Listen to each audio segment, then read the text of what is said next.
Hey what's up guys, welcome back to my mini vlog. ಇವತ್ತಿನ ವ್ಲಾಗಲ್ಲಿ ನಾನು ಮಾಡ್ತಾ ಇರೋದೇ ಈವ್ನಿಂಗ್ ವ್ಲಾಗ್. ನಾನು ಬೇಗ ಖುಷಿಯಾಗಿ ಮನೆಗೆ ಹೋದೆ, ಯಾಕೆಂದರೆ ನನ್ನ ಫೇವ್ರೇಟ್ ಕಸಿನ್ ಬರ್ತಾರೆ ಅಂತ. ಜೊತೆಗೆ ನವನೀತ್ ಕೂಡ ಬಂದಿದ್ದ, ಅವ್ನು ಒಂದು ಚಾಕ್ಲೇಟ್ ಕೂಡ ತಂದುಕೊಟ್ಟಿದ್ದ, ಅದನ್ನು ಹೇಳ್ತಾ ಇದ್ದೆ. ಆಮೇಲೆ ಅವನು ಬಂದಿದ್ದ ಅಂದ್ಬಿಟ್ಟು ತಗೊಂಡು ಅವನು ಅಂಗಡಿ ಕರ್ಕೊಂಡು ಹೋಗಿದ್ದೆ ಹಾಲು ತರೋಕ್ಕೆ. ಹಾಲು ತೊಗೊಬಂದು ಗೆಸ್ಟ್ ಬಂದಿದ್ರಲ್ಲ, ಸೊ ಎಲ್ಲರ ಮನೆಯವರು. ಆಮೇಲೆ ಆಟ ಆಡ್ಕೊಂಡಿದ್ವಿ ನನ್ನ ಚಿಕ್ಕ ತಮ್ಮ ಜೊತೆ.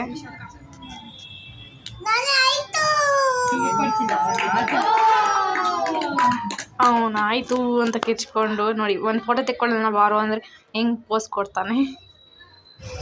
ಅದಾದಮೇಲೆ ಅವರೆಲ್ಲ ಹೊರಡ್ತಾಯಿದ್ರು. ಅವ್ರಿಗೆಲ್ಲ ಬಾಯ್ ಮಾಡಿ ಹುಷಾರಾಗಿ ಮನೆಗೆ ಹೋಗಿ ಅಂತ ಹೇಳಿಬಿಟ್ಟು ನಾನು ಹೊರಟಿದ್ದೆ ನನ್ನ ತಲೆಗೆ ಎಣ್ಣೆ ಹಚ್ಕೊಳ್ಳೋಕ್ಕೆ.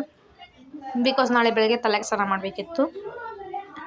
ಎಣ್ಣೆ ಹಚ್ತಿರೋ ತಲೆಗೆ ಸ್ನಾನ ಮಾಡಿದ್ರೆ ಹೇರ್ ಫಾಲ್ ಆಗುತ್ತೆ ಮತ್ತು ಡ್ಯಾಂಡ್ರಫ್ಸ್ ಆಗುತ್ತೆ. ಅದಕ್ಕೋಸ್ಕರ ನಾನು ನನ್ನ ತಲೆಗೆ ಸ್ವಲ್ಪ ಕೊಬ್ಬರಿ ಎಣ್ಣೆ ಹಚ್ಕೊಂಡು ನಾಳೆ ಬೆಳಗ್ಗೆ ತಲೆಗೆ ಸ್ನಾನ ಮಾಡಬೇಕು. ಅಂದರೆ ಲೈಟಾಗಿ ಹಚ್ತೀನಿ, ಜಾಸ್ತಿ ಕೂಡ ಹಚ್ಚಲ್ಲ. ನಂಗೆ ಜಡೆ ಹಾಕೊಳಕ್ಕೆ ಬರಲ್ಲ ಅಂದ್ಬಿಟ್ಟು ನಮ್ಮ ಅಜ್ಜಿ ಕೈಲಿ ಜಡೆ ಹಾಕಿಸ್ಕೊಂಡೆ. ನೈಟ್ ಮಲಗಬೇಕಾದ್ರೆ ನಾನು ಜಡೆ ಹಾಕೋತೀನಿ. ಇದಾಗಿತ್ತು ಇವತ್ತಿನ vlog. Thank you for watching. Lots of love. Bye.